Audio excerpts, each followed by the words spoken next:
आयजा, यानी घड़ी दे दी तुमने। तुम जानती हो ना आयजा, इसे मुझे लौटाना किस बात की अलामत है? ये मंगनी नहीं होनी चाहिए। कल बाबा से बात करनी थी लेकिन कुछ मसला हो गया। आयजा प्लीज ये मत करना, मैं ऐसा नहीं होने दूंगा। ये तुम्हारे पास आखिरी चॉइस है। अगर चाहो तो पीछे हट सकती हूँ, हम दोनों यहाँ से भाग भी सकते हैं, कुछ वक्त के लिए ही सही। उस तुगाय नामी आदमी के साथ तुमने जो चक्कर चलाए हैं वो सब मालूम है मुझे। अब अंदर जाकर कहोगे ये मंगनी मंसूख कर रहे हो, वरना तुम्हारे सारे करतूत सबके सामने आ जाएंगे। अगर मुझे कुछ हुआ तो आयजा का क्या होगा?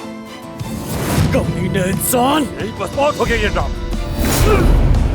मैं जो चाहूँ हासिल करके रहता हूँ। बाबा मैं देख लेता हूँ मेहमद भाई और भाई को।